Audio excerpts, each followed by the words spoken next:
Hello,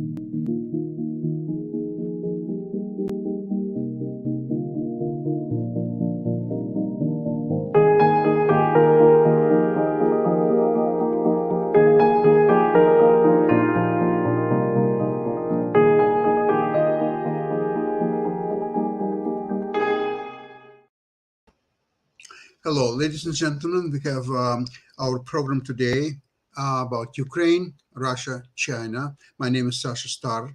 I would like to introduce my esteemed guests today. We have U.S.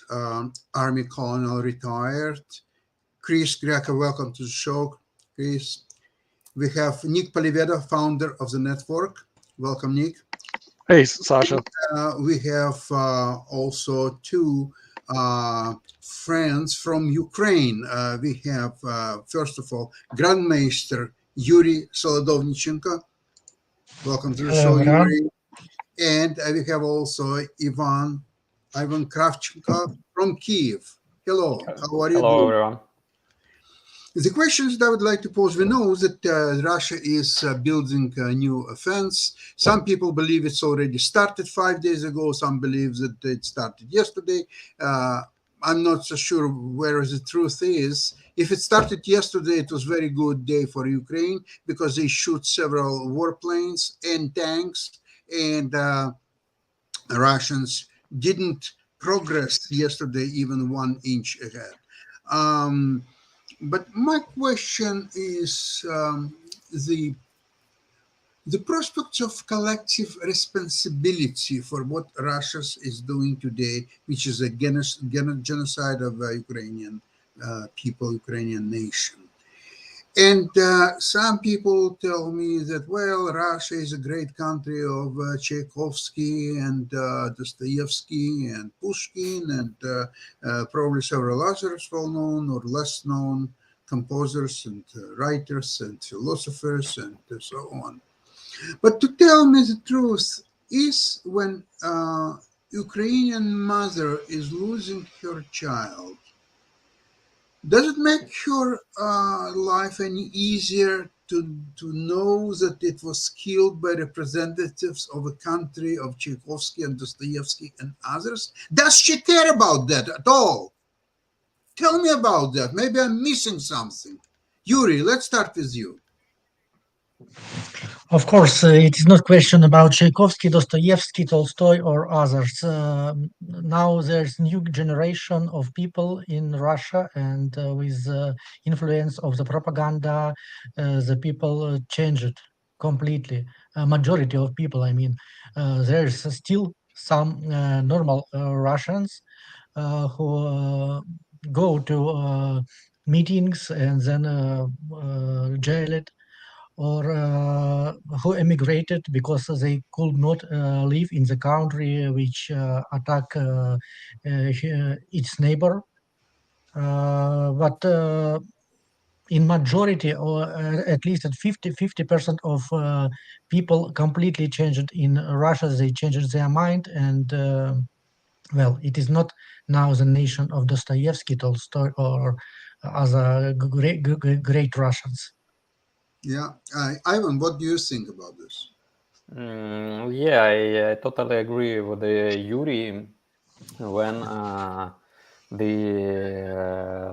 when world discovered the truth about what happened in Bucha, Bucha massacre, people started to ask themselves what caused that evil of Russian soldiers. And I've seen one opinion that the Russian culture of the last 20 years, they are supporting this kind of behavior, yeah, because in Russia there are very popular movies about the criminals, about the gangs, like Brigada movie, very popular in Russian. Popular movies about the war, their government, and it's also the instrument of propaganda. They're supporting those kind of movies, and where the criminal culture is being honored. Actually, it's Yes. popular in Russia to be a bandit. Yeah, because bandit is a hero of the movies, and bandit in movies is killing killing police, killing regular people, and they are claimed as heroes. From the other side, it's very popular in Russia to become a policeman, because there is another branch of those popular movies. Yeah, when you are about the policeman, about the members of special services, and they're heroes also as well. So they're not showing how these heroes are fighting against the unarmed people, like on Bolotna Street, yeah. But they are showing them as heroes as well. So the culture in Russia, the ages of great Russian people, yeah, who made a big impact into the world culture, into the world heritage, which is obvious. Yeah, unfortunately, it's gone, and now the Russian culture is the culture of murderers and the culture of bandits. That's the truth. Actually, don't you find it funny when you mention the movie Brigada, that Bezrukov, who was playing the lead role in that serial, he is now a chief proponent of Putin, and he's talking about his love of Putin and so on. And now, when you're saying that now it's most popular profession in Russia is to become a policeman, look at Putin himself. His dream was, when he finished his high school, was to become a KGB officer. And he was not even accepted for 2 years in a KGB school, and finally he made it. So this is really incredible. Chris, question to you as a war expert. So Russia now appointed a new general to head this continuation of war. He's known as Butcher of Syria. Yes. And so what's new in Russian tactics you think will happen in order so Russia will be more effective against Ukrainian forces? Oh, you know, and I happen to know a very good friend of mine whose name is Rick Francona, and Rick is he's a broadcaster. He was Schwarzkopf's Arabic translator in Desert Storm, and he has an NBC. I think he's NBC or one of the major media political guys for Mideast. He's very, very good at that area, in Mideast area. And, you know, the idea was behind the Russian helping of Syria was that they were culturally, as you said, they don't care about culture. They don't care about, like, I mean, Hitler was nuts. But when the French thought that Hitler might destroy all their artwork, all their museums, Notre Dame, and the rest of it, they said, you know something, we're just going to do Vichy France. We're not going to, you know, we're not going to give a hard fight here. We're going to let you guys kind of roll in and you know, figure it out later. And the Ukrainians are not like that, at least from what I can gather. So, but Putin he doesn't care about culture. He doesn't care about buildings. He doesn't care about anything. And I think what's going to happen is that, and we did this in World War II called area bombing, which was just basically you drop a bomb on a city, you know, where it lands, it lands. You know, we're not going to worry about, you know, we're not going to worry about surgical strikes. We're not going to worry about any of that stuff. We did it in Vietnam too. It's basically, we're just going to bomb, you know, we're just going to take bombers and we're just going to just drop. And wherever the bombs land, they land. And what that does, what's that supposed to do is it's supposed to just demoralize the population. But from what I can gather, talking to Ivan and other people, you know, Sasha, you and everything else, it doesn't make any difference. You know, you guys are like, how are you going to demoralize us? How are you going to demoralize us any more than you thought you have done at this point? Our president is still alive. He's going out to these parliaments. He's broadcasting all, on, live on all these areas. He's here with us. Putin, if Moscow was attacked, where would you be? In some bunker somewhere, or would you be in France? In other words, our leader is here with us, enduring what we're enduring. How can you possibly demoralize us? It's not going to work. So I think what's going to happen is this general, Butcher, Syria, whatever you want to call him. I saw that this morning that he was there, and I thought, oh, this is going to be this last ditch effort where we're just going to do this area bombing thing. And, we're going to destroy, and that somehow is going to lend itself to, if it's not a complete victory, it's going to lend itself to, it may not be a victory for Russia, but it'll be a defeat for Ukraine. Cut me a break. It's not, from what I can see, even talking with you guys. I mean, yes, you're sad. There's a sadness. But I think it's more. I think you guys are more disappointed, angry than saddened by this whole situation. It's kind of like, and I know Eastern Europeans. I know them. Man, you guys are going to carry this around. Grandkids, great grandkids are going to relive this over and over and over again. When Ukraine gets their country back, it's not going to be something you're going to forget. And I get it. Chris, So, it's typical for Europeans versus American. The ties to your home, to your homeland, because in America people are very mobile. You live in Boston, you got job in Atlanta, so you move from Boston to Atlanta. You don't care about Boston much more, and now you're trying to establish yourself in Atlanta. Then if you will be transferred, let's say, to California, so you will go to California, forget about Atlanta and so on. So people are very mobile, and the means of the land itself does not have the same meaning as in Europe, and especially Eastern Europe, because there people live in the same place for generations.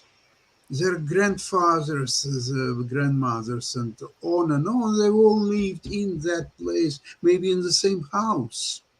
I know. So that's you're part right. of their life. So for them to lose that territory and their house is very, very different opinion than from other societies. So that's why they are fiercely fighting for their place. And remember what I said before, that there is a multiplier factor of 3 to 1. So if say Ukrainian army is, say, 150,000 people, multiplied by 3, and you will get 450,000 people. Well, I mean, Sasha, you have a good point. I mean, my mother's father was Czechoslovakian. She never ever lived in Czechoslovakia. In 1968, when the Soviets invaded Czechoslovakia, she was inconsolable. And I said, Mom, you've never lived in Czechoslovakia. She says, you don't understand. I lived it through my father. My father told me about Czechoslovakia, told me about different aspects of it, told me about the freedoms that they had. Now they have no freedoms. They've been invaded by a larger country who's decided to bully them into being part of their circle. And it's like, and they fought. I mean, they fought, but it was just too much for them, And they installed a Marxist guy in Czechoslovakia, and that was it. And then in the 1990s, when Václav Havel, it was really funny when you're talking about cultural stuff. You're talking about Russia having Tchaikovsky and having, I said, I think of Russia as Alexander Solzhenitsyn, because that's the way I was brought up. Alexander Solzhenitsyn, Boris Pasternak, Dr. Zhivago. Those are the people, reading Dr. Zhivago, those are the people that I think when I think of Russia, are people that, yes, Russia is my country, but at the same time, it's flawed, right? There's situations where it needs to be corrected. And I think you guys are trying to make that work. But my mother was because she was very, very saddened. It was summer of '68. I remember that. And I came home, I came home from wherever I was at that point in time. And she was just very upset about the fact that, the Soviets had gone in and just taken Czechoslovakia. So you're right, Sasha. Even if you don't live there, there is something that draws you to that territory, draws you back. And she spoke Czech. She spoke Russian. I never learned any Russian. I never learned any Czechoslovakian. She said, I don't want you to learn that. That's, especially Russian. She said, I do not want you to learn Russian. I said, why? She goes, because I don't want you to learn it. And it was like, okay, fine. She was very, very upset about that. It's the language of her enemies. But I want to tell you something that yesterday was April 10th. And I remember when I was born in Odessa and I was going to school, and we always celebrated April 10th because it was a date when in 1944, Odessa was liberated from the German fascists. And now the Russian fascists are threatening this beautiful place. It's just incredible. It makes me so furious at Russians. You just can't believe it. And I don't really make a lot of distinctions between Russian army and Russian people and all that stuff. It's if you are citizen of Russia, you definitely pay taxes which supporting the Russian army. You probably voted most likely for Putin, even if you don't care about him much. But most likely you voted. When there is a public opinion. So when somebody calls you and asks, "What's your opinion about Putin?" So if you live in Russia, you know how to answer that. You will never say critical opinion about Putin, because people who call you, they know your number, they know your address, and so on. So you better answer as it should be. Yeah. Yuri, what is your recollection of your childhood in Kherson? And what do you feel now when Kherson is being controlled by Russians? Well, situation in Kherson is much worse than it could be learned from media, because there are many people were kidnapped, many people were killed, and but these bodies was not found yet, and less people know about the situation in Kherson. After we will free our city, I am sure that we will see more killed people than in Bucha or Irpin, because Kherson is a bigger city, and quite a recent news that the father of my friend, international master, chess international master from Kherson, was also kidnapped by Russians, because he was activist. He drove humanitarian aid to the east, to our forces, to our army. He helped a lot, and well, he kidnapped, and already 6 days, no news about him. So it's and this is not the only case. I know a few other people who was kidnapped, and it's only me. So you can imagine how many people were kidnapped in regional capital. Well, finally, let me tell you that, of course, we understand that there are 3 wars are being fought simultaneously. It's actually hot war, it's a media war, and it's, of course, the economic war. Now, economic war is tragic for Russia and Russian people. Russia is being brought 50 years backwards and probably more. Their aviation will stop, their trains will stop, they cannot produce anything, whatever needs, even small details from the West is gonna stop. Everything will collapse there. And if West would be able to strike a situation where no oil and gas, especially oil, remember that Western Europe is taking Russian gas and oil. There is a great dependency, especially on gas, not so much on oil. But the revenue from oil is 3 times as large as from gas.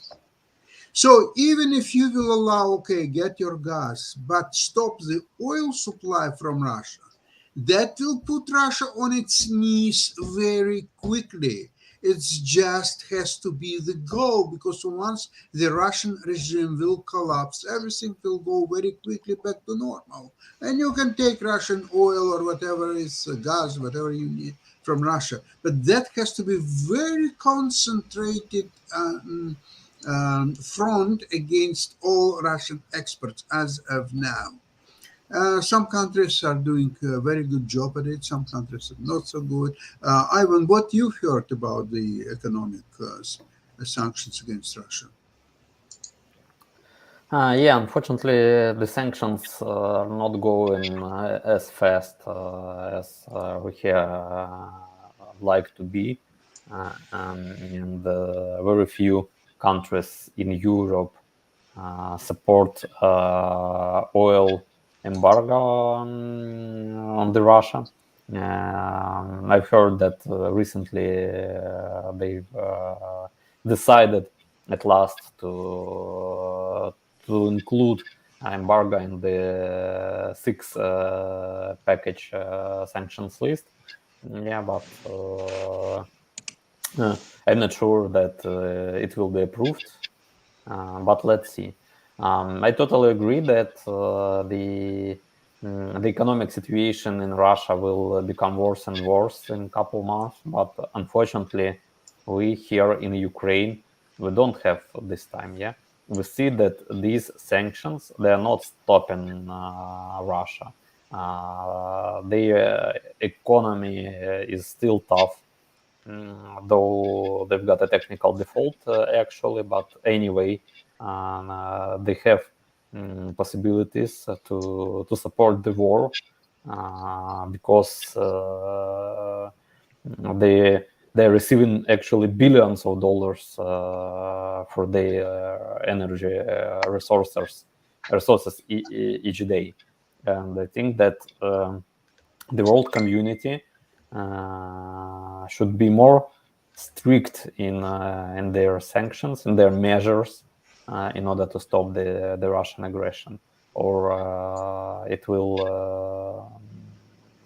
not stop fast, unfortunately. Well, thank you, Ivan. Same question to Nick. Nick, you know that there is no such thing as the West.